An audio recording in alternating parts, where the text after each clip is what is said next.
and welcome to Global News Today, bringing you exclusive interviews with leading experts every weekday here on Arabiya News. I'm Tom Burges Watson. Coming up on today's programme, with President Trump and Elon Musk zeroing in on productivity and cost-cutting, US aid contracts are slashed by 92%, meaning that $60 billion of savings have been calculated. Coming up, we'll be asking the actual Wolf of Wall Street, Jordan Belfort, what he thinks of the new administration in Washington.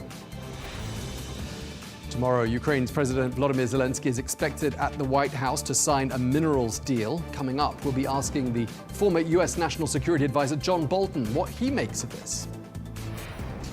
The British Prime Minister Sir Keir Starmer is the latest world leader to meet the President of the United States to discuss the war in Ukraine. He's going to be appealing for a US backstop to any eventual ceasefire agreement.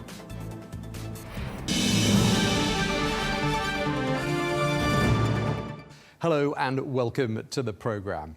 We're going to begin today's show with the latest from the United States, with efforts by the cost-cutting duo, and I'm talking about the US President Donald Trump and Elon Musk, who's now dubbed the downsizing czar. Well, in a bid to trim US government expenditure, they're pushing hard to meet budget targets, ordering wave after wave of layoffs and cuts.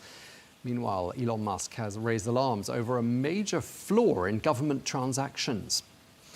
Well, in just a moment, we're going to be speaking to Wall Street's original wolf, Jordan Belfort, the inspiration behind the film The Wolf of Wall Street, starring Leonardo DiCaprio. Well, Belfort, who's known for building one of the largest investment firms on Wall Street during the 90s, knows the finance world inside out. Well, recently he shared his thoughts on US government efficiency, praising Elon Musk and the US Department of Government Efficiency, or DOGE, which recently found that nearly $4.7 trillion in government payments were almost impossible to trace due to incorrectly used tracking codes.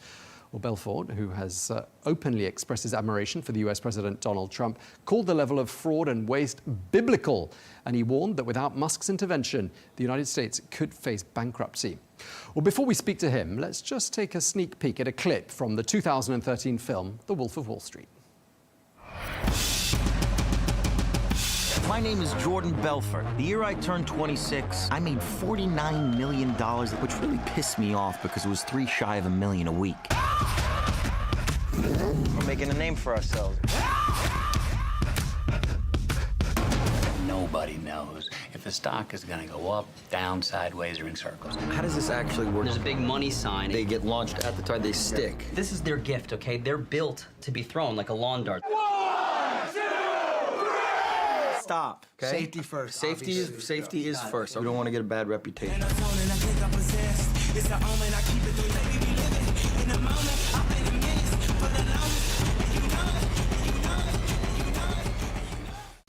Well, if you've seen The Wolf of Wall Street, you might be wondering, why is Jordan Belfort giving investment advice and advice to the US government? Well, in 1999, he pleaded guilty to stock market manipulation and running a penny stock scam. Since then, though, he's reinvented himself as a speaker and an author, focusing on ethical investing. He now offers advice on sales techniques and responsible financial practices.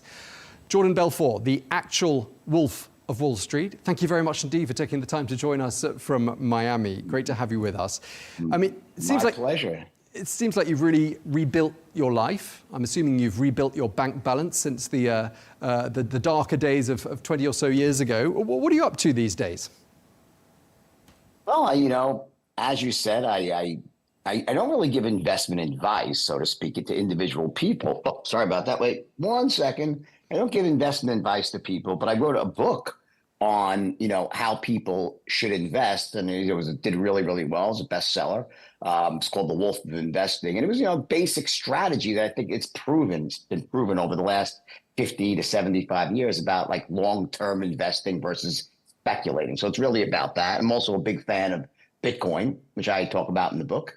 But again, you know, not buying Bitcoin to trade in and out, but buying Bitcoin for the next 5 years and so forth, and making it maybe 5-10% of your portfolio. So that's on the investing side. But on the sales trading side, yeah, certainly. I mean, I do that. I give entrepreneurial advice to companies, train their sales forces, their managers. Also, I'm very heavily into artificial intelligence now, and I have a company that is about to really go out of stealth mode, so to speak. And it's about actually an AI voice agent that actually is trained to sell like me. And it's a killer, phone salesperson. It does lead qualification. It does agentic workflow. So that's, I think, the future of the world is AI. And I'm happy to be on the cutting edge of it. I believe in it. So yeah, that's what I'm doing. Yeah, I mean, I was going to ask you this later on, but I'll ask you now since you're talking about it. I mean, do you think the sort of the 23-year-old you would have perhaps decided to, in today's world, go straight into the crypto currency universe, or do you think you'd have bypassed Wall Street altogether? It's difficult to say. I mean, listen, the things that make sense when you're 23 don't make a lot of sense, 30 years later, right? Or 40 years later. So, for me, I really can't say what would have happened. But what I do know is this, is that the lessons I learned from going through that experience really have allowed me to create an incredible life right now and learn from my mistakes. And I think that's the most important thing, is that everyone makes mistakes and you can't be defined by your mistakes. And many people go through life after they failed at something and they get defined by that versus using that failure as a lesson. And they learn, they grow, they do better. And that's how you rebuild your life step by step. It wasn't easy. I worked very hard to do it. And I, was very careful to maintain my ethics and integrity this time the whole way through. And I think that's what life's about. It's about progress. It's not about perfection. It's about learning from what you did wrong and growing in consequence. We're going to be talking quite a bit about you and your life in just a few minutes. But because we were just talking about US politics as well, I'd just like to ask you a little bit about how you're finding the United States at the moment. We're 5 weeks into the second Trump presidency. I just want to ask if you like the overall direction your country's going in. I am a massive fan of President Trump. I think he's unbelievable. I honestly, more than ever now. And I think with Elon Musk by his side and the cabinet he's picked, listen, the U.S. has got a budget deficit that is literally out of control and will bankrupt the country if nothing is done. It will. It's simple math at this point, right? So unless things are dramatically changed and the bureaucracy and spending is cut and there's massive fraud, waste, and abuse, it's like the trifecta, fraud, waste, and abuse, right? I used to always wonder, I said, how is it that a country as awesome as the United States, with an economy so vibrant, so many people with massive ingenuity, how is it that we can't pay our bills? How is it that we're in debt? It doesn't make sense. And then you suddenly find out that there's massive fraud and waste and overspending. And that's how it is. So if you were just simply to start running this country like it were a business, I know it can't be all business, but you had some business applied to this country, we would be paying off our deficit very quickly. And I'm really hoping and praying that, Donald Trump, President Trump, with Elon Musk and the rest of the people at Doge are going to get that done. Okay, sounds like you're a big fan. Is there anything you don't like so far, what we've seen in the last 5 weeks? Not a single thing. And the reason is because, while President Trump says things that seem outlandish, they're all part of a much larger negotiation, a bigger picture. And the things he's accomplished just in 5 weeks are incredible. Massive investment in the United States. Wars are coming to an end, which thank God they are. It's ridiculous. And I wouldn't change one thing he's done, not a single thing. I just want to cast your mind back to the 1990s when you were in New York earning enormous telephone number type salaries and bonuses on Wall Street. Did you never bump into Donald Trump or sit next to him at a smart restaurant? Because he would have been going to some of the same places as you, I'd have thought. Sure, I did. We actually flew to Atlantic City together to one of his casinos. He had this great Augusta helicopter. I think it was 1990, maybe 89 or 90. And I was gambling very, very large back then. And myself and another friend of mine, we flew with Donald Trump to Trump Castle. We landed on the roof of the castle. We landed on the steel pier with the Trump Plaza Casino, right? And we spent the day and gambled, and it was really cool. What about Elon Musk? He's about 9 years younger than you, but I'm wondering if you see a bit of your younger self in him. Listen, again, I'm a huge fan of Elon. In some level, I think that, certain decisions that you make, they put you down a certain path, and then you're on that path. It takes a while to get off that path, which I thankfully did. But I think if I would have went into high tech, I could have certainly, not be Elon Musk, but certainly been a major player in tech. Thankfully, I'm in tech right now with AI. But I think Elon Musk is a very special character. He's brilliant.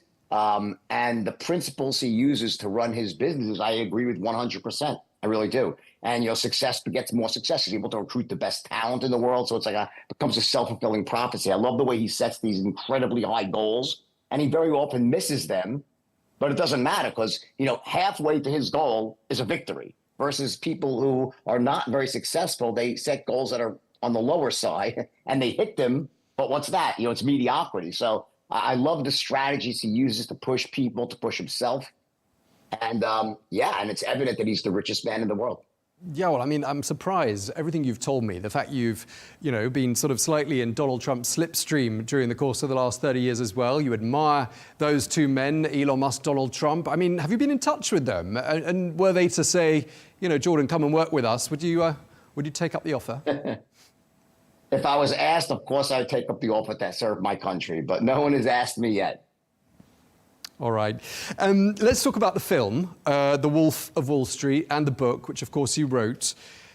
Do you sometimes watch that film back again? I mean, it came out, 12 years ago, I think it was. But do you sometimes switch on that film and say to yourself, wow, there is a Hollywood blockbuster film about my life?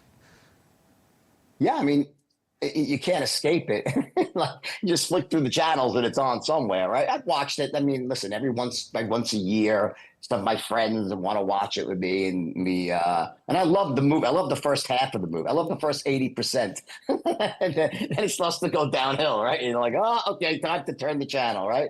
But listen, again, I look at my life as a whole, right? And that was one chapter of my life, and it was an amazing chapter, right?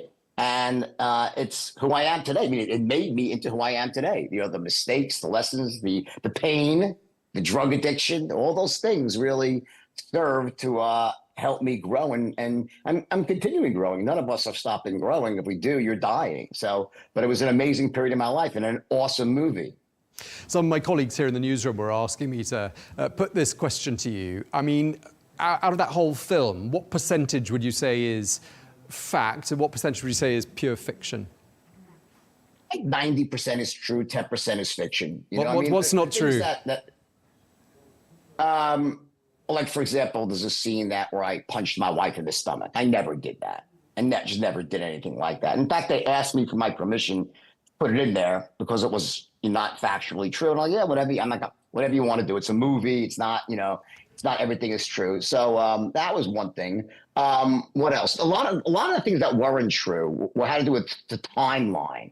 So they changed the timeline to serve the narrative, right? And they also collapsed characters. So, the Mark Hanna character, the Donnie character, much of what Mark Hanna was collapsed into Donnie and all other people as well. So they combined characters. It was very clever what they did. The scene where I met the FBI agent on the boat, that wasn't true, but it was a great scene anyway, and I helped write that scene.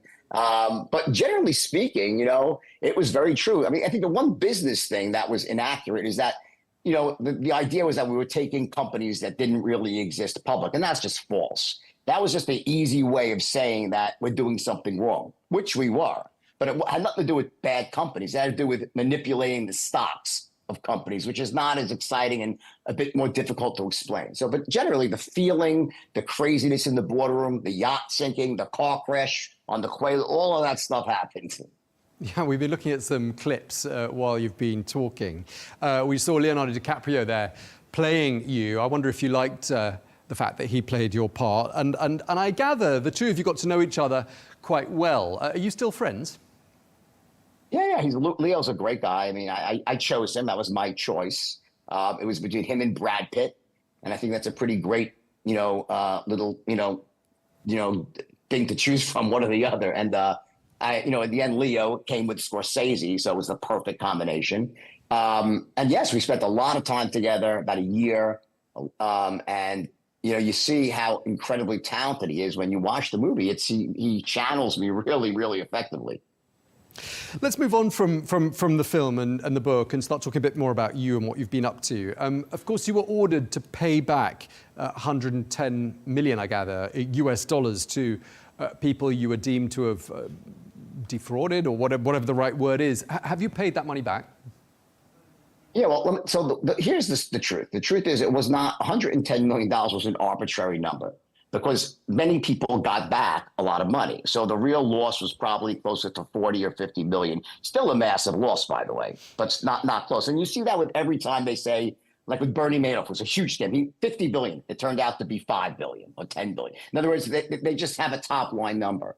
So there was a fund that was created. We disgorged a lot of money. And at the end of the day, there was $545,000 left in the fund, and no one was claiming the money.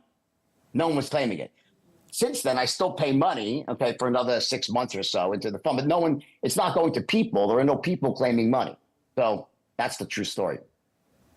You often get asked in interviews if you're sorry about what you did, and the interviews I've watched, you've said yes, you sound remorseful, you say remorseful things. So I want to ask you a different question. What do you not regret about that chapter of your life? I don't regret that it happened, because I don't think living with regret is healthy for your soul, your spirit, and your mind in general. But that doesn't mean that I'm not, really sorry for some of the things I did. Anything that I did that hurt another person, whether it was financially or in any other way, right? I mean, unless you're a psychopath or a sociopath, you would go back to, well, I wish I would have never done that. Of course. But the thing is, you can't change the past. And dwelling in the past is probably the most disempowering thing. Being defined by your past is disempowering. What's empowering is learning the lessons from your past and becoming a better person as a result. And that's, I think, what my life exemplifies. Yeah, and let's go back in your life and rewind even further and talk about your childhood, because I'd like to know and understand what it was that, set out the life path that you took. What made you want to go to Wall Street? I know you were very enterprising as a youngster. It sounds like you had a quest for wealth. Is that what it was? Yeah, I did. Yeah, I absolutely did. Not sure why, but like I can remember as far back as I can remember wanting to be rich. And I came from a lower middle class family, but highly educated. We had everything we needed, but not what we wanted. And also, I lived in proximity to an area not far was Long Island, where all the wealthy people were. And there was this whole notion, one day we'll get rich and move to Long Island. That was like a kind of the mantra of my neighborhood, right? And I was a very good student, did very well in school. And my whole family does great, scholastically, and everyone's very successful. So my path was really, I went to college, I was going to be a doctor, and then said, you know what, forget it, I'll go to dental school instead, it's quicker. Ultimately, I hated that. After a day, I dropped out, and I started in sales, and I broke all the records in sales. Like right away, I realized I was this natural born salesperson of the highest level, and that was really what changed everything. And ultimately, I invented a system called the straight line that's still used all over the world today, and that came to define the path of my life. It took me to Wall Street. It took me to open up a firm that became the largest of its kind in the country and ultimately destroy me. And then I built myself back up, learned from the errors, and became the person I am today. So you did your 22 months in prison. You say you learnt your lessons. You were, of course, kind of bling before bling was even a thing. And when you hit rock bottom, I want to know what it was about your bling life that you missed the most. I mean, you had yachts, you had cars, you had flashy watches, you seemed to have everything. What did you miss most, and how did it feel to hit rock bottom and lose everything? I think far more than the money. The greatest feeling in the world was when I hit rock bottom. That was awesome. It was terrible as I was hitting rock bottom. In other words, it's very hard. When I really had, and I had nothing, zero. I zeroed out. And I was like such a breath of fresh air to completely start again from scratch. It's very difficult when you have $1 million or $2 million left and you're used to spending a lot of money, and $1 million or $2 million is not a lot of money when you're not making money, right? That's the worst part of all. So I think for me, the difficult thing was waiting to go to jail.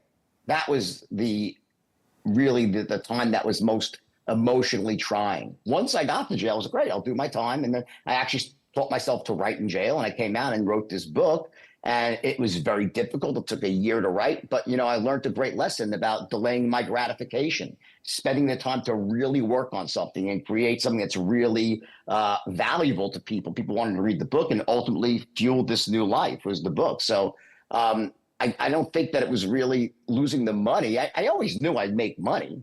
I'm not one of the greatest salespeople in the world. I'm always going to make money if that's just what it's all about. But it was really about, not being with my children, my reputation being destroyed. Once I hit bottom, it was awesome. Yeah, and you say that, and it's really ironic because you obviously got a great mind, you got great selling techniques, you're extremely resourceful. I mean, I'm wondering if you were attracted to danger because your company's Stratton Oakmont, had it been a legitimate business, purely legitimate, would probably have done even better in the longer term than it did during that sort of short, sharp burst. So why didn't you keep it legit? 100%. Good question. Part of it's bad luck. I met some people. What happened was my ability to train salespeople outstripped my ability to find the best stocks out there. And I grew too fast. It was like a lesson I really learned, that sometimes just rapid growth is not the best thing if you don't have the other side, the ability to deliver the product the way you want. Now, it wasn't that the product was bad, so to speak, the stocks themselves, but we had so much buying going into the stocks that the prices became inflated. It was a problem. And the stocks that we were specializing in were coming to reflect the value of Stratton growing so rapidly versus the companies themselves. That set the dynamic. Now, in addition, I met some people. I chose my mentors very poorly, which is a really important lesson. You need to choose your mentors wisely. And I didn't. And it was some people that were doing things illegitimately, and they were like, oh, this is how it's done. And deep down in my heart, I knew it was wrong. But you justify it. Oh, well, everyone's doing it. That's the first step down the road to moral hell, is that taking that first step over the ethical line, which I'll never do again, So, and that started the cascade of events. And you're right, 100%. If I would have not done that, I would have hit the internet boom. I was an IPO company. I would have made a few $1 billion for sure. It was a dunk shot. So lesson learned. Yeah, and it was the mid-'80s. You were 25 when Wall Street came out, that iconic film, and perhaps Gordon Gekko was one of your mentors. I mean, you say 100%. You can. He was he? You say you can read people. I've heard you say that in video clips, and you can spot what kind of a buyer you're sitting in front of or standing in front of. So I want to ask you to read me. Who am I? What kind of a buyer am I? Go on. I can't read someone. I'm not a mind reader. I can't look at you. Let me see your face. You're easy to sell to. What I can do is by asking you a series of questions and taking you down the straight line, so to speak, engaging in a conversation where I'm in control, gathering intelligence, building rapport, and then ultimately presenting my idea to you. I can start to see, as whether you're buying or not, I start to say, okay, well, they should be buying at this point because I've made the value proposition very clear. They have the financial resources to why they're still not buying. Why is that? Well, it's one of two things. Either they're not certain that my product is the best, they don't trust me, they don't trust the company that stands behind me, or they're just really difficult to sell to.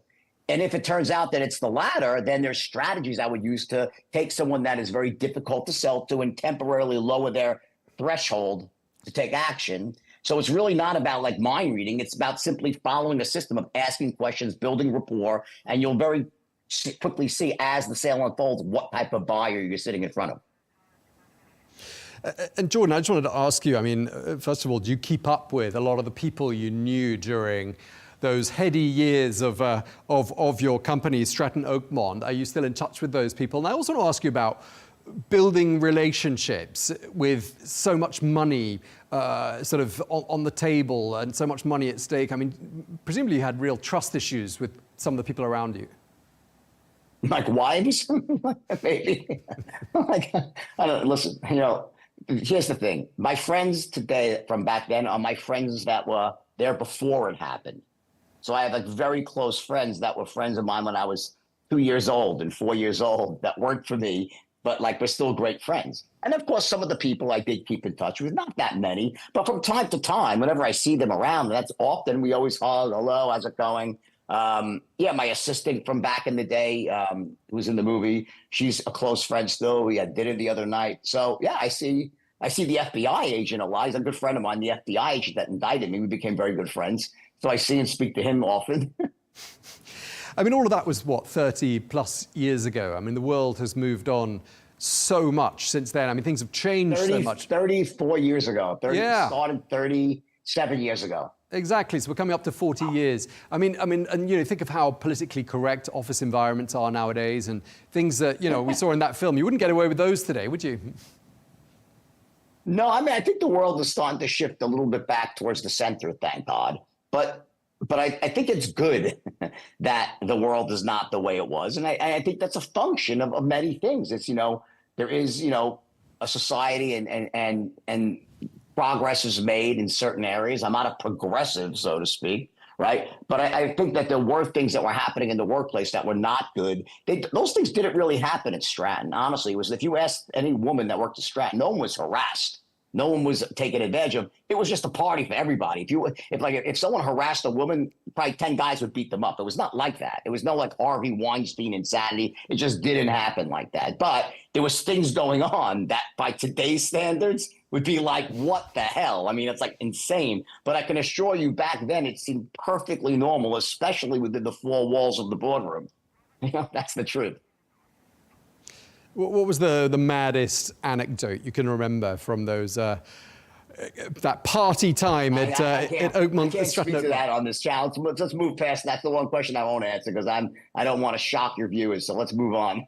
Oh, all right. Okay. Fair enough. Let's talk about something else then. I wanted to ask you about your advice for people who are watching, because you do give a lot of these tutorials online. I've seen a couple of them. Just wondering what your money and investment rules are. I mean, today's younger generation, someone thinking of investing a bit of money, what would you tell them? Stocks, real estate, crypto? What would be your advice? Very simple. I would take the bulk of my money and put it into a S&P 500 no-load fund, just an index fund that tracks the S&P 500. I would reinvest my dividends, put money in whenever I can, no matter what. Don't even look at the price. Don't care. Put it in a tax-free account if possible. You know, maximize your tax advantages by doing that so you don't have to pay taxes on your dividends. Just hold it and let it compound for the next 20, 30, or 40 years. You'll end up with millions and millions of dollars. The S&P compounds at about 11% a year, and that really adds up, especially towards the end. That's number one. Second thing I would do is I'd buy Bitcoin. I'd buy at least 10% of my portfolio I put into Bitcoin. I really believe in it. I don't care that it's down right now. It makes me want to buy more. You know, you have to buy Bitcoin and hold it for the next, I think, 3 to 5 years or longer if you really want to do it right. And I don't think it's about trading in and out. There's people that do that and I'm sure do well, but you have to be professional. It's very dangerous. I would not buy any other crypto unless you want to have fun. Like, you know, today the SEC announced meme coins are now legal. But they're just like nothing. And then the disclosure is, hey, you're buying nothing. It's fun. It's like a Beanie Baby or whatever. Great. You can buy meme coins, but that's just speculation. And you got to know that every dollar you put into that, you're probably going to lose. So it's just for fun, not for like seriously to make money, right? And then as far as real estate goes, excellent investment, but you got to know what you're doing. Make sure that you're, you know, you've educated yourself, that you're not being taken advantage of. And other than that, I think that, you know, it's just really not much to do. I think it's listen, inactivity is your friend when it comes to investing. Active activity is the enemy. Trying to go in and out, buy, sell. You don't make money like that. All right, that's sound advice. Just lastly, I know you're really tired of people asking you to sell that pen. You must see and hear that the whole time when you do interviews. So I want to ask you something different. I'll put you on the spot here, Jordan. Sell for us, in a couple of words, this news channel, Al Arabiya News. It's brand new. We've only been on air for a few months. Sell it for us. Come on. Okay, well, first of all, I have to ask you, before I could sell something, I have to find out about who you're trying to sell it to. Who's the audience you're trying to attract? What are your best programs? What's your value proposition? Tell me why, and I'll sell it. We're on top of the news. We're ahead of the news. Big focus on the Middle East, massive focus on the United States. Our viewers, it's a global audience. And we're not a shouty channel. We're a channel that lets people that speak to us, we give them the courtesy to finish their sentences without cutting them off. How would you sell that? Well, I would put those together into a language pad, and I would say, listen, you know, We're a new channel, but we stand out for a few key reasons here that make us better than everybody else. And all I would say is this: I'm not asking you to dedicate your whole life to this channel. Just give us a shot. Spend an hour, watch one of our programs, see what you think. You'll notice some key differences. Number one, we're not a shouting channel. We let our guests speak. We have an open view. We focus on the Middle East and D.C., what's happening in the U.S., which is key. So you're going to be better off in your life simply by taking in this information, not being preached to, not having someone give their opinion and extort the news. We take things down the middle, straight as they go. And I think that in the next 2 years, we're going to be the biggest channel in the Middle East where people like you will go to get their news, our first source. We just want you to give us a shot. Don't marry us. Let's date. Watch the program an hour here, an hour there. And believe me, you'll be very glad you did. That is extremely helpful. I'm going to play that to my boss after this and really appreciate that. Has anyone asked you to do that before? Yeah, here and there. But I think that just to understand, I would never do that normally. But if someone asked me, hired me, I would spend like a day researching it and then coming up with the perfect way to do it. You get it? There's a very big difference in winging it and making stuff up on the fly. And that's true with all sales. A lot of it is in preparation, and you got to prepare yourself. That was just a quick boom, but I would do a far better job by preparing myself, and so would anybody else. Well, we all like to hear very much indeed, and we really appreciate you taking the time to speak to us. It's been really good fun. Jordan Belfort, the actual Wolf of Wall Street, thank you so much for speaking to Al Arabiya News. Take care. Bye-bye.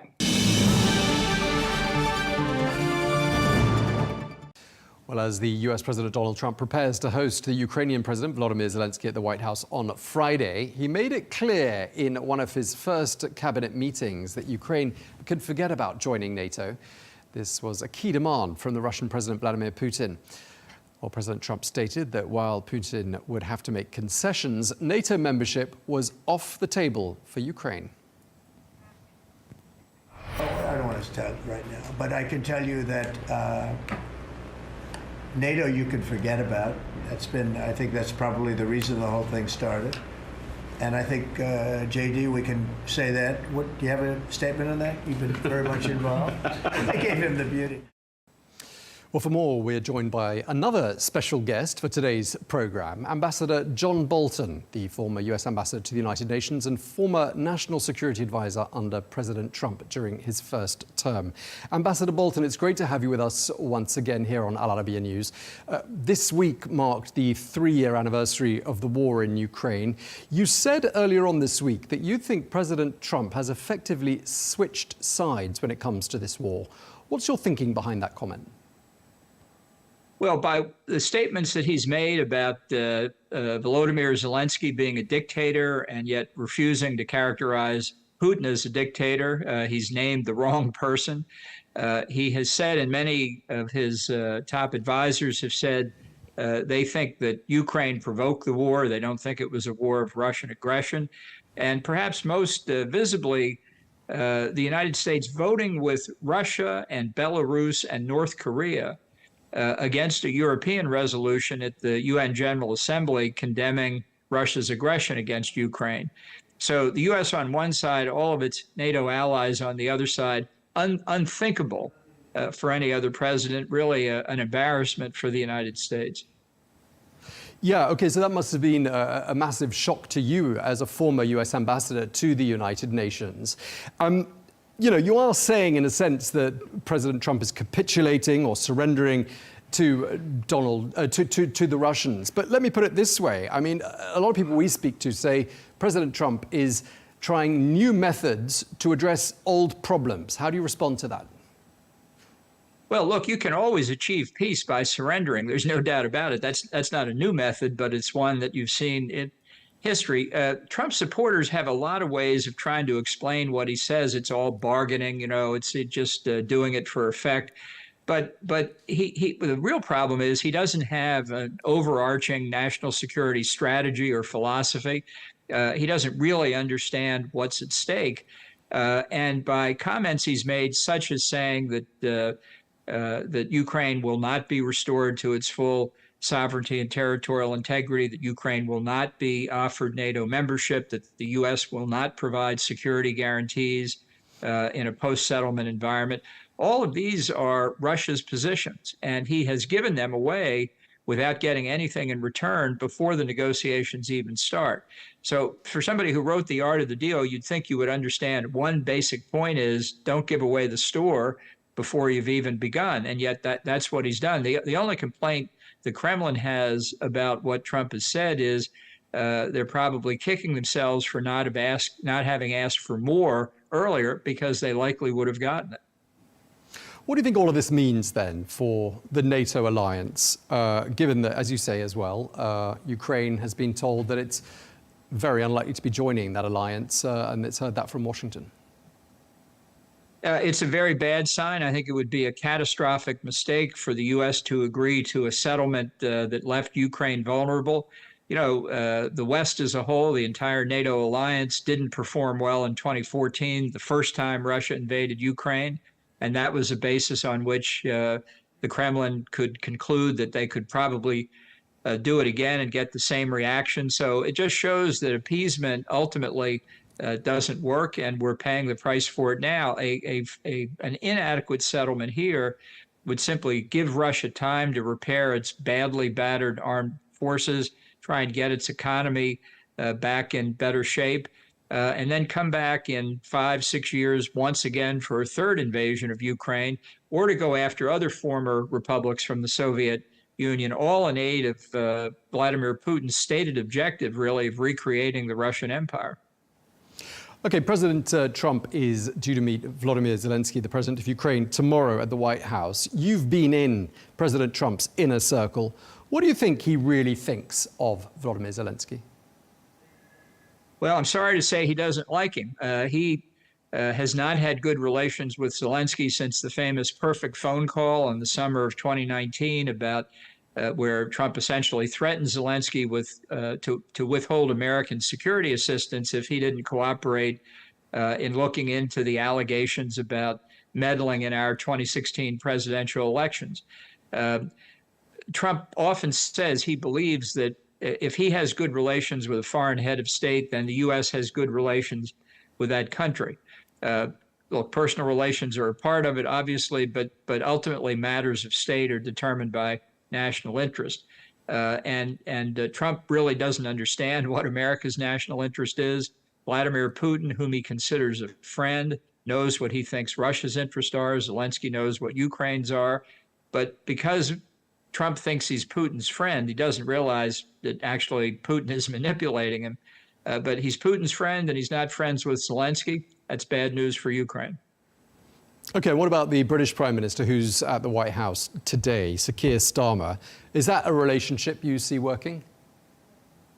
Well, I think it's going to be very difficult to keep the special relationship together. I think the best thing that Starmer could do would be to flatter Trump and hope that will satisfy his ego. Starmer could do a couple of things. He could offer to nominate Trump for the Nobel Peace Prize. Trump wants it very badly, so why not nominate him? Shinzo Abe, the former prime minister of Japan, nominated him during the first term. Didn't go anywhere, but can't hurt to try again. Trump is enamored of the British royal family. He was never happier, in my experience, in 17 months in the White House than his 2 meetings with Queen Elizabeth.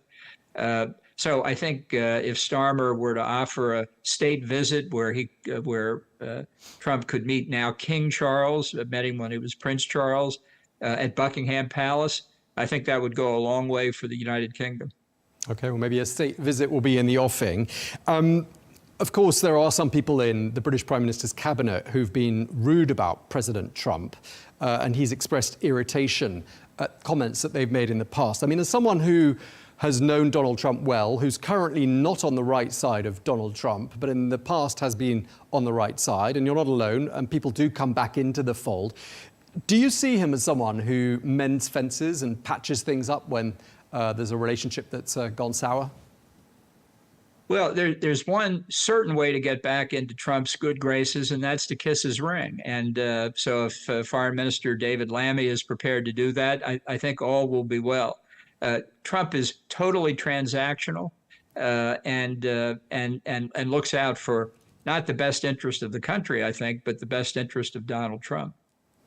I mean, do you see yourself somehow patching things up, mending fences with President Trump, and therefore perhaps getting your security detail back because that's been terminated? Well, I don't know what's going to happen in that regard. Look, it's a symbol of Trump's personality that he cut off not just mine, Mike Pompeo, former Secretary of State, former Secretary of Defense, Mark Esper, former Chairman of the Joint Chiefs, Mark Milley, really not taking the country's interest into account when American officials, current or former, are threatened by a hostile foreign power and the country leaves them defenseless. That's an incentive for the adversaries to take advantage of it. I don't think Trump cares about that, and that's why I think he terminated the security. What the future will bring, who knows? And what does that mean for you, Ambassador Bolton, not to have that security detail? Well, I'm taking steps to try and substitute for it. I have the highest regard for the Secret Service, but you know, I will take other steps. Earlier on this week, another headline-grabbing story was that AI video of Gaza that President Trump shared on social media. Seemed to sort of capture his vision for what Gaza could be. I don't know if you saw that video. If you did, what did you think of it? Well, I think this is Trump at work. I think you know, he's probably hoping on his next visit to the region to see the leaders of the Gulf states and ask them what piece of the action they're going to take on building the Eastern Mediterranean Riviera. Look, it's never going to happen, and I don't think really there will be a significant American role in whatever happens to Gaza. I think what Trump has done that's necessary is raise the question, really, what is the long-term plan for the citizens of Gaza? I think rebuilding a high-rise refugee camp would be a mistake. I think it's likely to lead to the same outcome we saw on October the 7th. And I think the part of the problem has been that the Palestinians, going back to the radical leaders of the region in the 50s and 60s, weaponized them to help throw Israel into the sea. Well, that isn't going to happen. So I would look to bring in the UN High Commissioner for Refugees to take over responsibility, certainly for the people of Gaza, and look to a longer-term solution that may mean resettlement. I'm not talking about forcible resettlement. UNHCR doesn't do forcible resettlement, but neither does UNHCR have permanent refugee camps. Okay, Ambassador Bolton, I'm told you have to go. Just briefly, if you will, one word to describe President Trump's attitude to foreign policy. What word would you choose? Well, I think his isolationist instincts are pretty clear in the way he's treated Ukraine and NATO. I think he is very transactional and really without much of a philosophy. And I think it's going to be a very dangerous period ahead. Okay, thank you very much indeed for your time. Former US Ambassador to the UN, John Bolton, thank you very much indeed. Thank you for having me.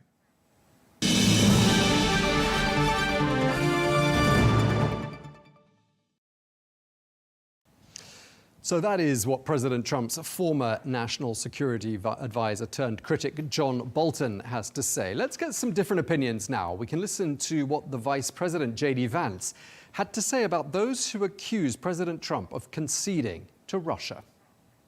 I just want to push back against some of the criticism I've seen of the administration on this, because every single time the president engages in diplomacy, you guys preemptively accuse him of conceding to Russia. He hasn't conceded anything to anyone. He's doing the job of a diplomat, and he is, of course, the diplomat in chief as the President of the United States.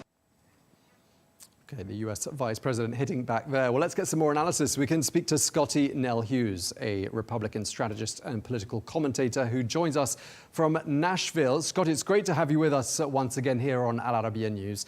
Really appreciate you taking the time. We heard before the Vice President, John Bolton, speaking. He told this channel that President Trump has switched sides. And I think he was thinking about that vote at the UN. What's your opinion? Has President Trump switched sides here? Well, it's interesting because John Bolton's now accusing Trump of being in Putin's pocket and that he's obviously an ally to Russia. But if anybody switched sides, that was John Bolton, because that's what he accused Donald Trump 4 years ago of being already. And that's one of the reasons, one of his biggest accusations. So that's nothing new coming out of John Bolton's mouth. But the fact that he thinks that Donald Trump has switched sides, as J.D. Vance so eloquently pointed out, He is just bringing people to the table. That's all Donald Trump is doing diplomatically.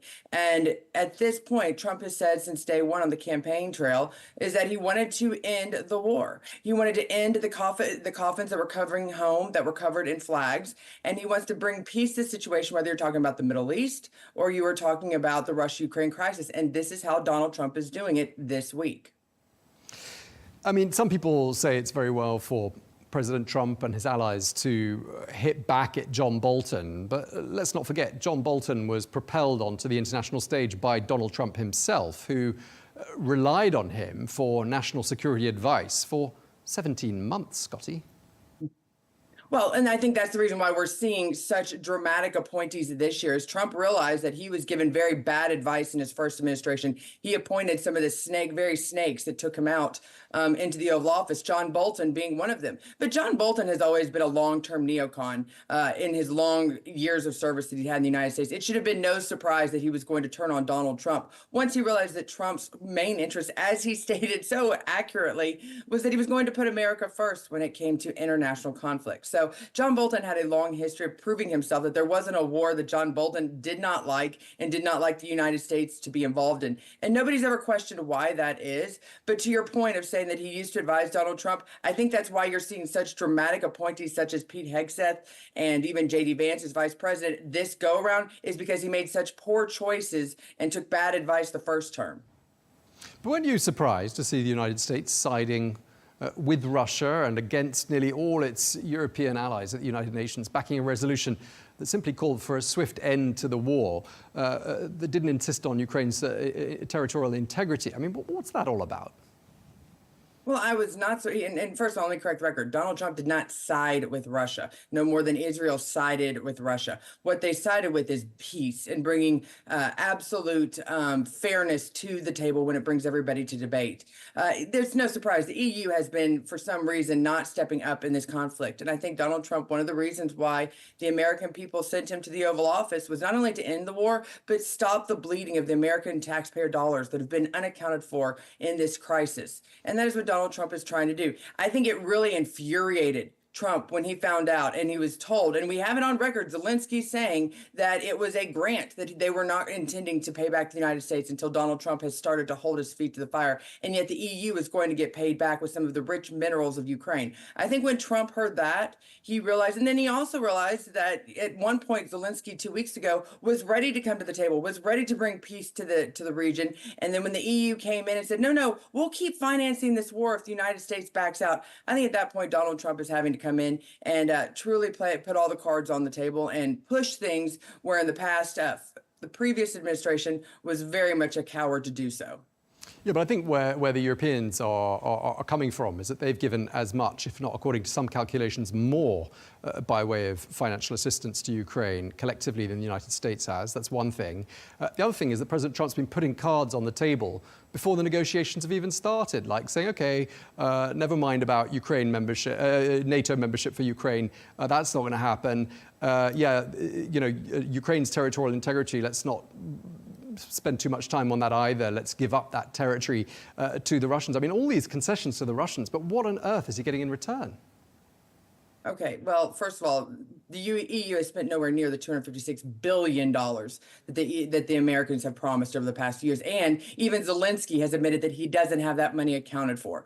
The EU has done a very small percentage as compared to maybe, I think they said 100 billion compared to our 256, or, what very small fraction. That's the facts. The second part of all of this is that the concessions, Russia is not going to take back the territory. What he's going to do is allow it to be independent again. That same territory back in 2018, and we can go down that discussion of what it was, they themselves decided that the area of Donetsk was going to become their own territory, their own country, separate from Ukraine, separate from Russia. All Russia did was make sure that they had that ability to do so when Ukraine came in and started doing genocide on any Russians that did live in the area. So there's a lot of things within that area, but the reality of it is right now, we have to bring all of the leaders to the table. And the ones that are fighting it the most are the ones that you have to be a little bit weary of, because obviously their main intentions do not want global peace. All they want to do is continue this war and continue to play, G.I. Joe with their own citizens, sons and daughters. And I think there's something very deplorable about that whole approach that we've seen Zelensky all of a sudden decide to flip on. Yeah, come on. I mean, Ukraine didn't invade itself, and this is happening in a part of the world where Vladimir Putin has declared he wants to rebuild the Soviet Union and take back the countries he thinks are rightfully his. I mean, this didn't happen on its own.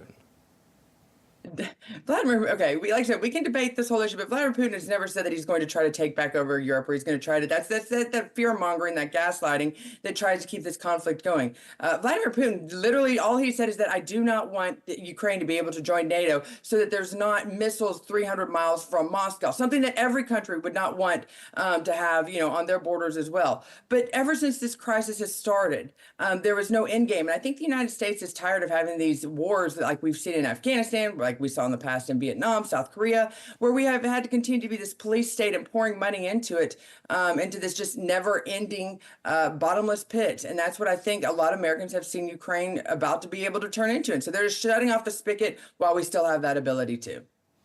Okay, so I think it's fair to say there is a certain degree of mistrust on both sides. I mean, President Donald Trump said on Wednesday, he vented his feelings about the European Union. It wasn't entirely flattering. Let's take a listen to what he had to say. I mean, look, let's be honest. The European Union was formed in order to screw the United States. That's the purpose of it. And they've done a good job of it, but now I'm president. What will happen if these countries or the EU retaliate? They can't. I mean, they can try, but they can't.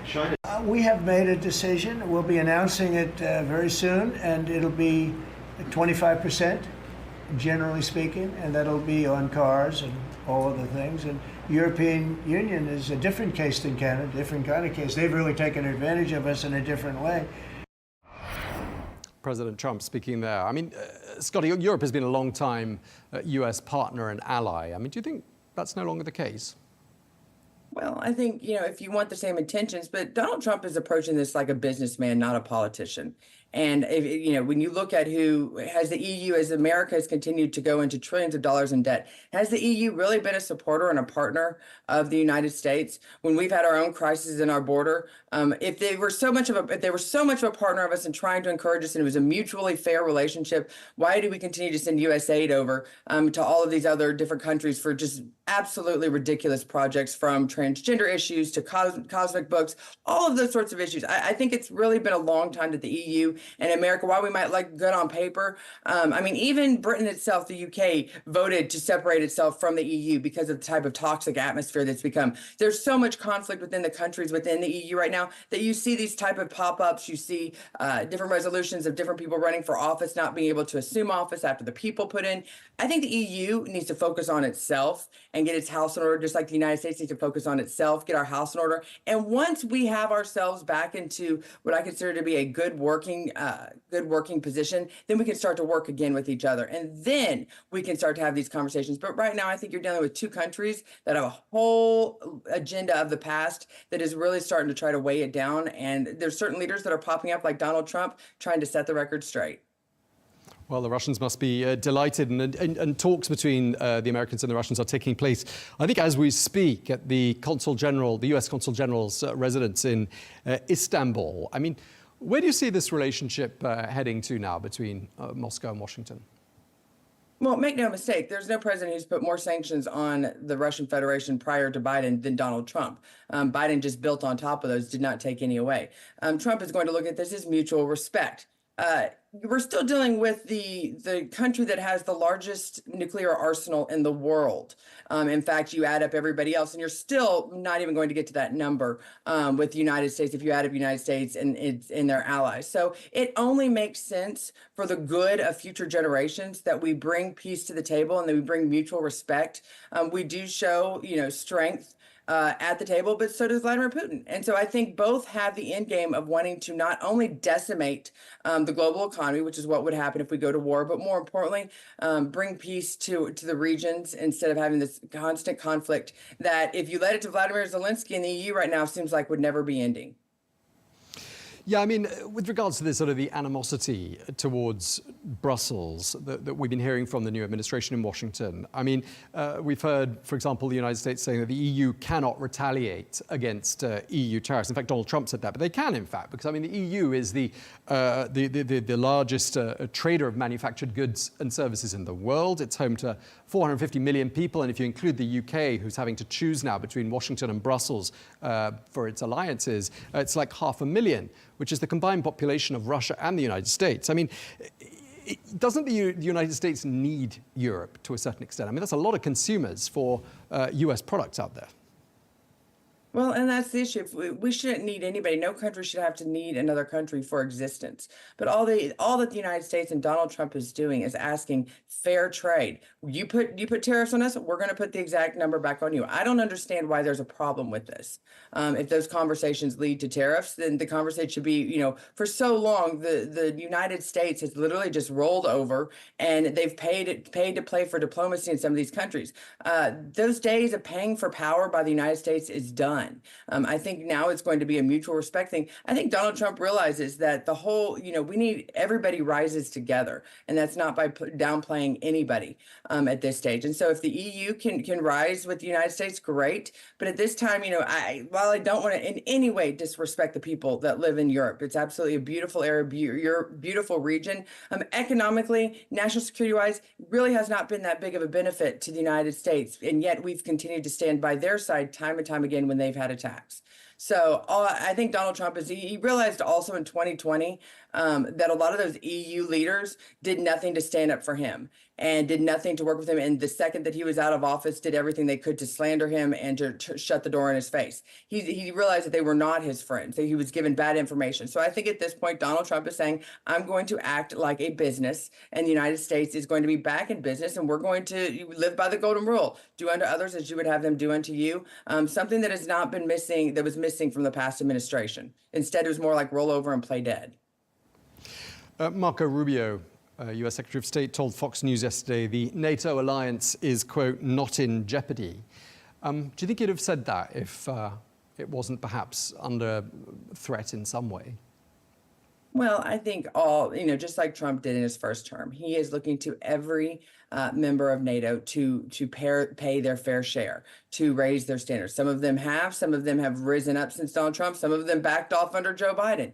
And I think as long as we can have an alliance where everybody is into it and it's not just being completely financed by the U.S. taxpayer, I think that it's a good thing to have, even though it's completely outdated and against why NATO was originally created. I think anytime that you can have partners and alliances for national security or for trade, it's a good thing. As long as everybody is treating each other fairly and there's not one person that's paying the bigger share, as has been the past. So I think Marco Rubio is correct. NATO is probably not going to go anywhere, even though I wouldn't necessarily be sad if it did, because once again, we've had several attacks here in the United States. We've yet to see the EU or any other members of NATO come to our defense. It's always been based on our shoulders. When it's come to President Trump trying to close our borders, he received extreme criticism from European countries during his first term. Now that those same European countries are having the issues that they're having on their borders, they've been a little bit silent during Trump's second term. But the reality of it is Trump doesn't have many friends in the EU, and the ones that he could be friends with, unfortunately, the EU and the government refuses to see, like what we've seen in some of these elections in Romania, in Germany. We're going to look at France. I think more and more the people are starting to speak out, and they're choosing leaders that belong to Donald Trump's philosophy of governing, not like their past leaders. Okay, well, thank you very much indeed, as ever. Scottie, Nell, Hughes, we really appreciate you taking the time to speak to us. Thank you.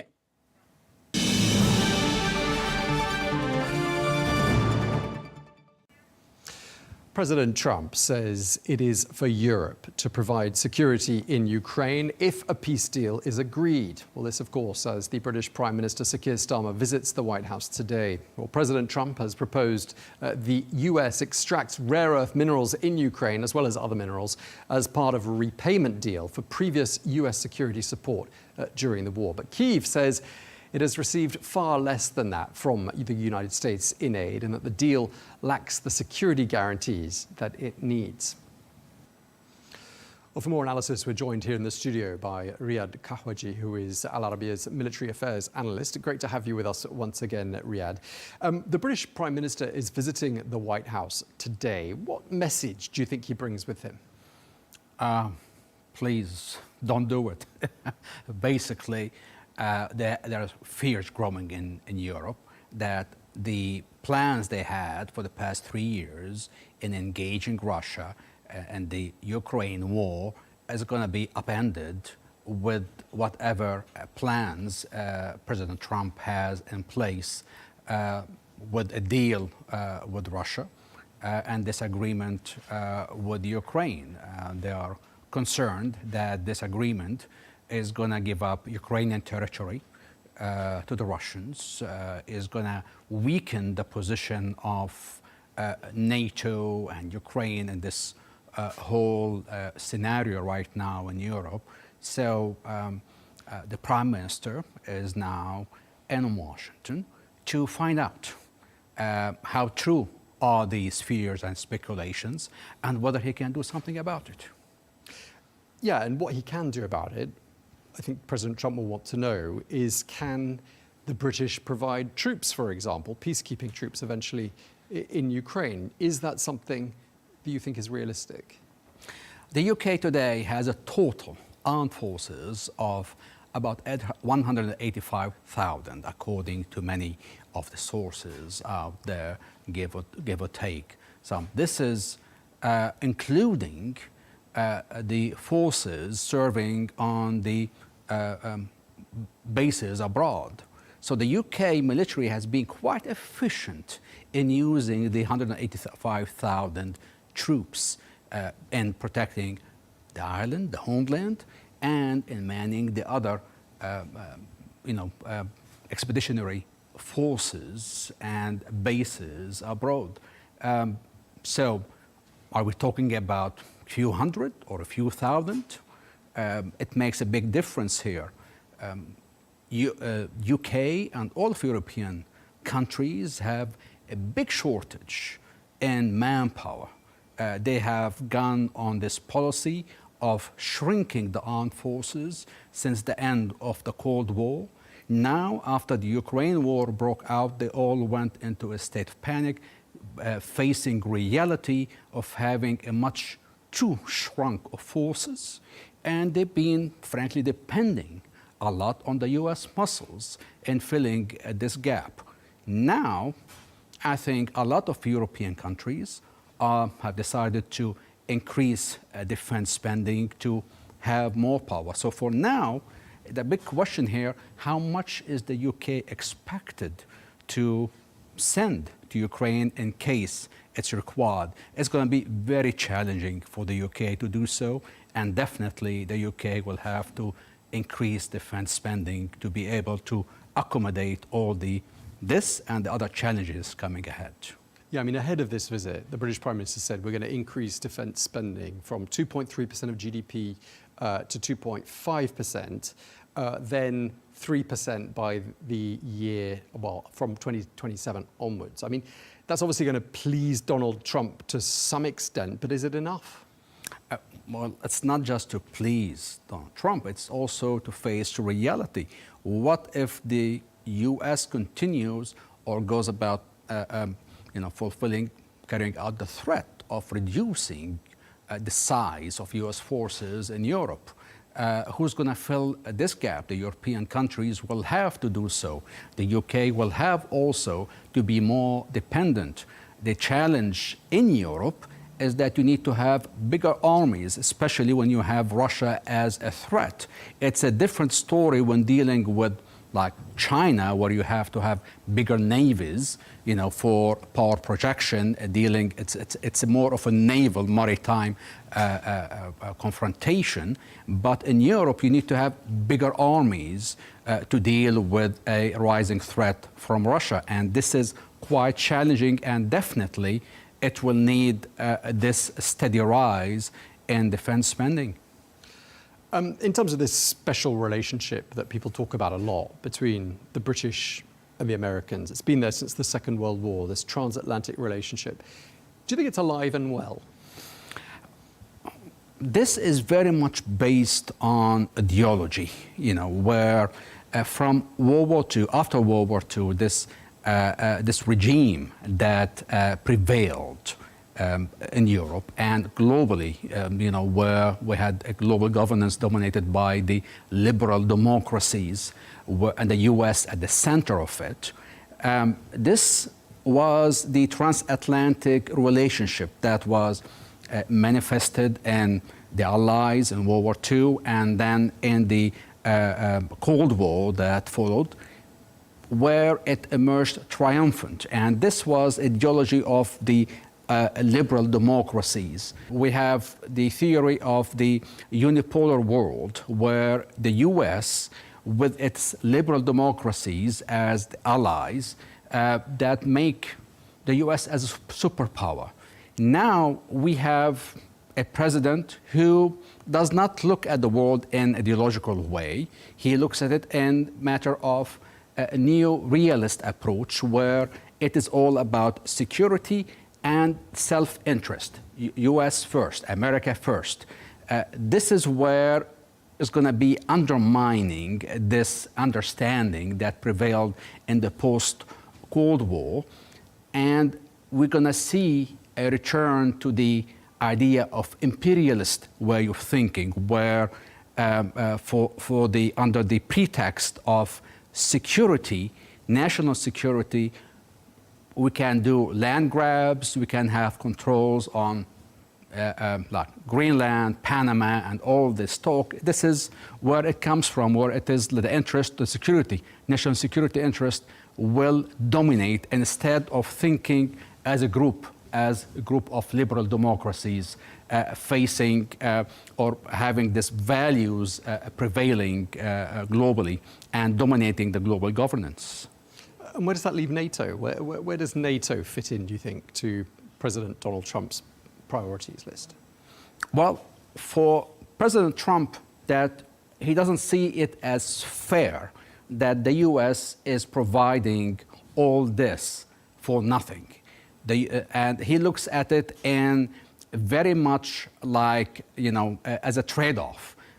US is putting that much in terms of military power, investing that much, while at the same time, Europe, the trade deficit is in favor of Europe. So he's looking that the US is coming up on the losing end. That's spending on the trade side, it is on the losing side, and on the military side, it is contributing the biggest force. And here is where the logic of President Trump, that he wants to see things even up, that Europe has to give back in terms of trade or pay more in terms of defense spending. So much is happening this week, Riad, with regards to what's happening in Ukraine. We've had the French president visiting the White House. Today it's the British Prime Minister. Tomorrow it's the Ukrainian president. There are talks happening in Istanbul between the Russians and the Americans. There's a summit in the UK on Sunday hosted by Sir Keir Starmer. A lot is happening. And at the same time, the Russians are continuing to set out their red lines. One of them being, we will not give up any territory out of the areas that we've annexed. The red lines are coming from the Russians. There don't seem to be too many red lines or any concessions coming the other way, do there? For the US, for President Trump, he sees this as a gain in terms of the greater picture where China is in there. For the US, they see that a deal with Russia that would end the war in Ukraine, looking at it that, Russia has made all these gains and there should be a deal reached from their perspective. But at the end, once Russia is pacified and Russia believes that it has the US as a friend, it will start moving away from China. And this would be a move to isolate China. For the US, for this administration, the main target in this whole thing is China. And they want to bring Russia on their side. And they see this agreement as a way to do so. and also as one way for the U.S. to make gains from the investment made in assisting the Ukrainians through this minerals agreement with the Ukrainian government. This is the way this administration is looking at this whole thing. It is America's interest, America's first, and how to even up things, from their perspective. It is something completely unorthodox, something that we have not seen in any of political science books, with all the theories, international relations theories of the Western, politicians.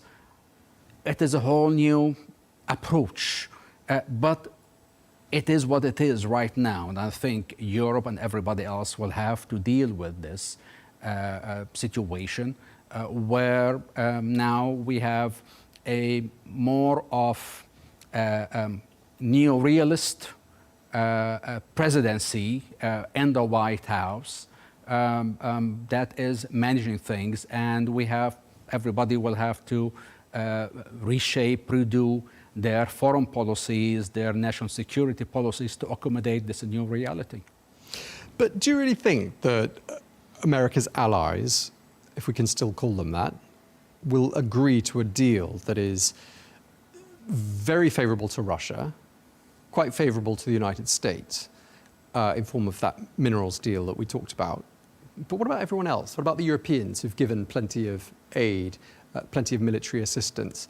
What about the Ukrainians who, by the way, haven't received the $500 million US dollars worth of military assistance the White House is saying they've received? They say they've received much less than that. But doesn't the deal look rather unfavorable to everyone apart from Russia and America? In one way, that's true. But the thing is, the question that presents itself here, what can Europe do about this? Will Europe take a unified stance in dealing with this new reality? And what should they do to the U.S.? Should they tell the U.S., okay, we don't want anything from you, just leave. We will take care of Ukraine on our own. We can send troops and forces and help save Ukraine? Or are they going to face the reality, the hard reality right now, which is that they have been dependent on the U.S. for too long, and the U.S. is the only power that can even up the situation vis-a-vis Russia inside Europe, and therefore they have few options or very few things they can do to stop whatever agreement that Mr. Trump wants to get with Russia. Sure, and that seemed to be something along the lines of what the new German Chancellor was saying when he talked about independence for Europe from the United States. Just before we finish, just tell us briefly, what is the situation on the battlefield in Ukraine right now as you understand it? Well, as we see it, Russians are making steady gains at big cost. There are those who question whether Russia can continue to make these gains for a year or two. The Russians have managed to get their act together with their industrial complex, producing enough tanks, enough ammunition, and so forth to provide for the war front, and it enabled them to gain the momentum and start making these progress on various fronts. The Ukrainians have had a problem with the manpower and also in receiving military aid in time from the US, from various parts, and they ended up losing a lot of ground, but they managed to inflict heavy losses in the Russians, and many experts believe that Russia might not be able to sustain another year of such losses. Okay, well, thank you very much indeed for taking the time to speak to us. Always great having your analysis. Riad Kahwaji, Al Arabiya's military affairs analyst. Thank you very much indeed. Thank you.